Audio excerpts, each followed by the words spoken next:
Tono menyukai Tini, tapi Tono tidak pernah benar-benar berani mengutarakan perasaannya kepada Tini. Akibatnya Tini hanya meraba-raba saja, mengira-ngira kayaknya Tono suka sama saya, tapi karena tidak pernah benar-benar mendengar langsung kata-kata itu keluar dari mulutnya Tono, maka Tini jadi tidak yakin.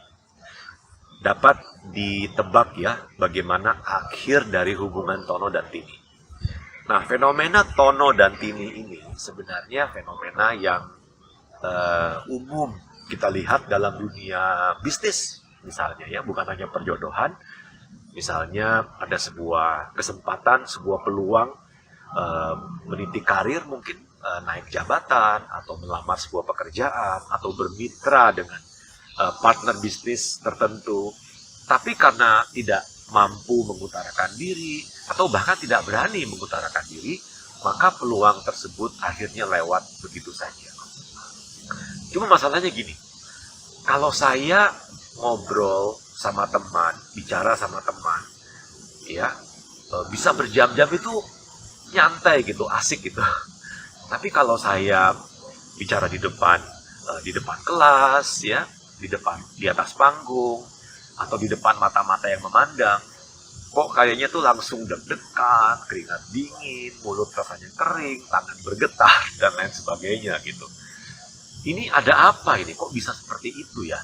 Ngomong biasa lancar, tapi ketika ngomong di depan mata-mata yang memandang, langsung grogi banget. Oke, nah untuk memahaminya, kita perlu melihat perbedaan kata talk dan speak. Ya, ada sebuah quote yang menarik dikatakan, a fool may talk, a wise one speak. Jadi orang yang kurang bijaksana atau orang yang bodoh itu katanya berbicara atau berceloteh, ngomong doang. Tapi orang yang bijaksana mereka berbicara. Nah, kalau begitu kita harus mengerti perbedaan antara kata talking sama speaking. Talking itu adalah akibat pita suara yang sehat. Kalau kita punya pita suara dan kita menggerakkan pita suara kita, maka suara akan keluar dari mulut kita. Itu sudah otomatis. Misalnya sebuah gitar, selama ada senarnya, ketika senarnya kita petikkan, maka suara gitar akan berbunyi. Dalam bahasa Inggris, niat itu menjadi penting. Misalnya kata hear, mendengar. Saya bisa mendengar suara kendaraan lalu lalang. Hear. Tapi listen kan beda. Listen itu ada niat. Tapi saya mendengarkan. Misalnya dosen saya berbicara. Ya, ada niat di situ. Atau I see. Saya bisa melihat berbagai macam. Terlihat mungkin ya. Tapi kalau I look, saya benar-benar ingin memperhatikan. Ada niat di situ. Nah sama, talk seolah-olah sepertinya tidak ada niat, sangat informal. Maka untuk memenuhi kaidah speaking, itu ada dua hal yang penting yang perlu dipertimbangkan.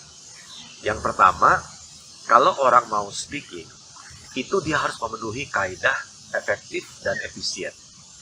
Efektif maksudnya apa? Efektif itu adalah mengenai sasaran. Ya, jadi kalau saya ingin menyampaikan dalam isi kepala saya adalah segitiga, maka cara saya menyampaikannya begitu rupa sehingga orang yang nangkep juga nangkepnya itu segitiga, bukan segi 4, segi 5 dan lain sebagainya. Itu efektif, mengenai sasaran. Berarti cara bicara kita supaya bisa efektif kan harus dikemas gitu ya, harus terstruktur gitu ya. Harus rapi gitu. Sehingga orang bisa mengikuti flow alur pikiran kita dan sampai pada kesimpulan yang kita inginkan. Efektif. Yang kedua adalah efisien. Efisien artinya kita hemat dengan kata-kata, hemat dengan kalimat. Ukurannya bukan berapa banyak kata atau kalimat yang saya gunakan. Malah terlalu banyak kata mengaburkan pemahaman yang sebenarnya. Ya, jadi ada unsur penghematan kata di situ.